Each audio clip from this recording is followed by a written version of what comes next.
Hi, class. After the Google Meet ended on Friday, Evelyn said in passing, "Oh, that snake scene, I remember that in Hercules." And then Kennedy asked, "Hey, we should just watch the Disney film. We all need a break." And I was like, okay, well, it's Molly's job to use logos, pathos, and ethos next week to argue why we should take 2 days and watch a Disney film. I don't know if that's possible anyways. I'm not sure if we can streamcast, but my attention is caught. But I liked this connection that Evelyn noticed, and I want to share it with you because we didn't really talk a lot about the origin story very much that you had to read. 175, we have the story of the babies. And Hercules is with his twin stepbrother in the cribs. And a snake is found in the cribs. Hercules has killed that snake. He's so strong as a baby or toddler. It would be Tiresias who names and predicts that this is a name that people will remember forever. And hasn't that actually been true? Isn't this name, Hercules, more famous than maybe any of the other Greek names that we have? Isn't it going to be passed on? You are passing it on as I give it to you in this class. And it will be more famous than probably most of the names of our celebrities 100, 200, 300 years from now. There's wisdom to that Tiresias' line.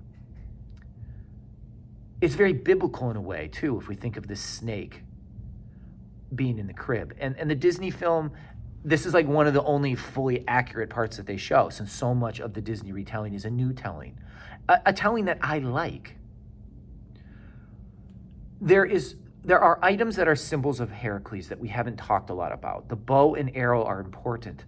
The bow and arrow, I believe, are passed down that end up in the battle of the Iliad, the battle of Troy, if I'm remembering correctly. Somebody at the end of the story will be the carrier of the bow and arrow, and you should know that for the test, because remember, there's that last page that I'm not talking about in my lectures. I want to see what you can do on your own. It's 4 or 5 questions of about 40. Another item that is very symbolic of him is the lion, the cape-ish, hood-ish garb he wears that represents one of his first challenges. You think about this as a young adult. We have our letter jackets, our athletic jackets that often have a Hermes. For our track stars, you have a Hermes reference with the foot and the wing. For our other athletes out there, you get your leather jacket, and doesn't it represent something about your achievements? Isn't that cool? You have this milestone that you wear. My friend Mike Gentry often says before he gets on stage, he's got to put on, metaphorically and literally, the garb that will be who he is, his persona on stage. Isn't this what our military men and women must do before they go to serve our country? They put on an item that represents something more. This symbol of our institution, of our militaries.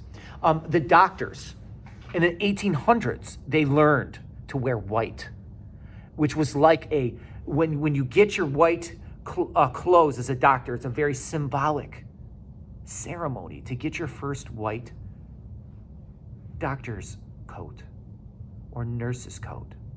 And that symbolism has been passed down from the 1800s as we learned about disease, that wearing white has a scientific reason for cleanliness, but it also demonstrates through color symbolism. So we got Hercules, and he's wearing this lion because he is a lion. He's a lion who can take on challenges. He's teaching a dangerous business. Teaching him was a dangerous business too. We have that story about the music teacher, and many of you are chuckling as I kind of cringed as your teacher. What if we had a Hercules who does not want to learn the material? What would he do? In a fit of rage, he kills his music teacher on 176 before he will kill the Thespian lion in the woods. He wears that skin, that cloak, that head as his hood. Now, this hood does not hide the burdens that he carries. He will go on to help other communities that are facing burdens of tributes, people who are tributing people from their community because they're cursed or there's some problem, and he will go and solve that problem. But he will always carry the burden of killing his family. He will never fully get over that. And he never fully allows himself to cleanse himself of his guilt. That's why people are able to punish him. I mean, nobody should be able to punish him. Even the gods kind of fear him. The Titans fear him. But his emotions make him vulnerable. A great king can manipulate him. We all, as Shakespeare said, have two kings in us. This is a line from Romeo and Juliet. And all of us have these two kings encamped inside of us. I sure do too. We have warring kings inside of us with confidence and lacking confidence. Our ego and our empathy.